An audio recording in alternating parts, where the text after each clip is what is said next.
Hello mga guys, magandang araw po. Dito po sa Amigo Jake niyo po, and today andito tayo sa Chinatown 168, which is here in Manila.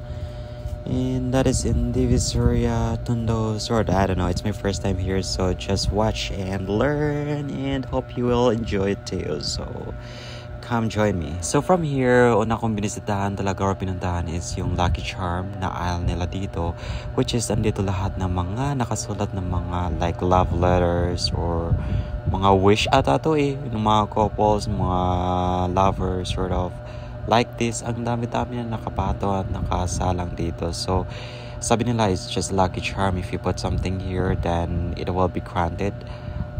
Di ako talaga into it, but it works daw sabi nila so I tried. Anyway, we'll get something to drink first, which is dragon fruit. So from here sa Lucky Charm aisle, pumunta na ako diretso doon sa mga nakapila na ano dito, kasi they have a lot of varieties of like drinks, teas and juices from fresh fruits, and marami dito sila mga pagkain talaga ng mga Chinese foods, which is I really love a lot. Like busog na busog ako dito, at dito lang ako talagang swak na swak kasi galing ako sa bahay at saka wala akong kinain. So I ordered a lot of food here, and also una ko talaga in order is yung drinks. So here si Kuya, he was like hesitant kasi I was holding a phone, and then also I have like a mic on. So sabi niya at the later part na, Kuya, are you like a vlogger? Sort of. Sabi ko, hindi. I'm just making a content, and like, you know guys, kasi di naman talaga ako like really vloggers. Like I'm just self-proclaimed vlogger, pero not really. Anyway guys, so they have a lot of like, alam nyo, dito lang ako nakatagpo ng sobrang, aside from extra large na lagayan ng tea or ng juices, they have like parang talagang picture talaga yung lagayan. So dito they have like gulaman, ano pa man itong mango, varieties of fruits like jackfruits and dragon fruits, mangoes. Hindi ko nga alam yung iba na is like mga avocado and sort of. And then ito si Kuya, I didn't realize na naghintay lang siya sa akin. And then I was trying to show you guys, ito yung malaki talaga. Wait lang, asan ba dito? Hindi ko talaga mahanap kung ano.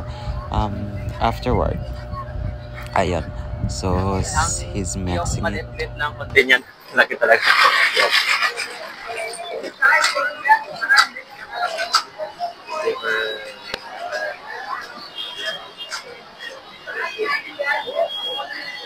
So, ayan guys, I'm here. So, hirap pala akong tripod na dala. So, ito po yung sa akin. So hi guys, I'm back. So ito, I'm just looking for a place to sit kasi kailangan kong umupo at saka minom ng juice ko. At saka ito nga pala guys, ito yung aisle nila na ang dami-dami talaga nakahilerang mga juices at saka mga Chinese food. Mga di ko alam yung pangalan, basta mga Chinese food.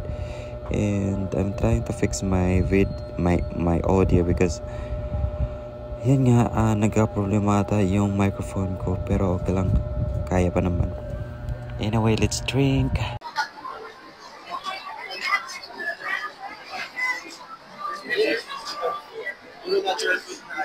Thank you po.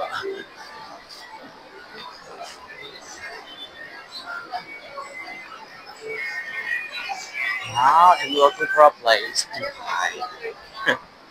Ang ganda dito guys, so for like, maraming tao dito sa I just like looking for, dito lang naman ako kasi, kailangan ko maghanap ng sa mata ko, ophthalmologist para sa mata ko. But then again, din since dito na ako, so mag-vlog na lang din ako.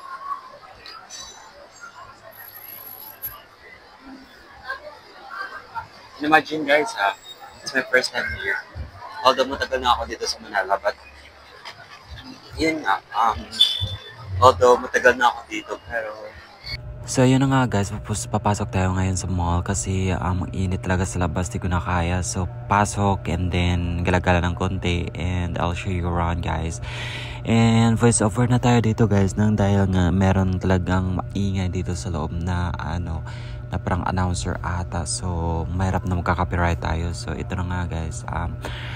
Di ko alam, basta lakwatsa lang ako dito, di ko alam kung saan pupunta, kung saan. Pero mamaya-maya punta tayo doon sa sa loob talaga mismo ng mall dito sa 168 kasi andito lahat ng mga brands like Gucci, Prada, Coach, ano pa ba? Louis Vuitton at saka mga ganun.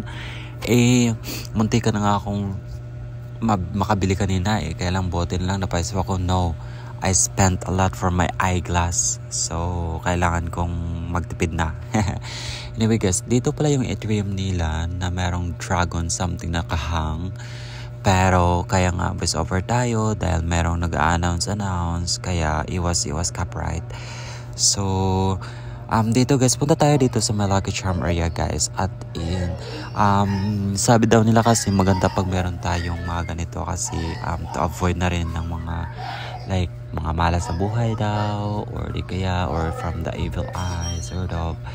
So ako naman dahil minsan lang bumili din ako ng worth 3.5 na amulet na gold na rin siya pero good for daw to prevent dahil sa akin 1992 ako year of the month ng Virgo month of. Ayun guys, so ayun, bibili po ako ng Lucky Charm.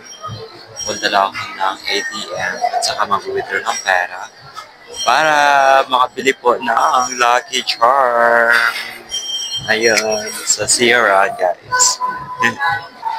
Ayan guys, di ko gets kung bakit yung camera ko parang napaka-awkward today.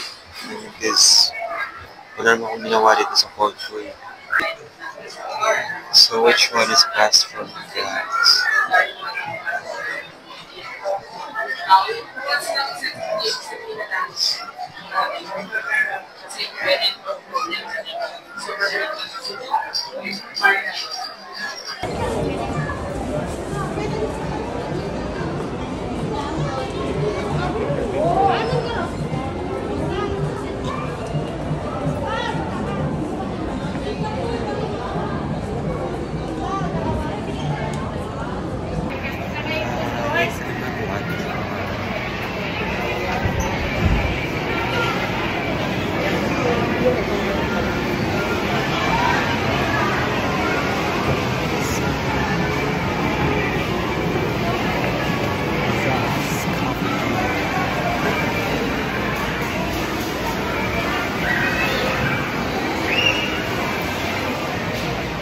Diba guys?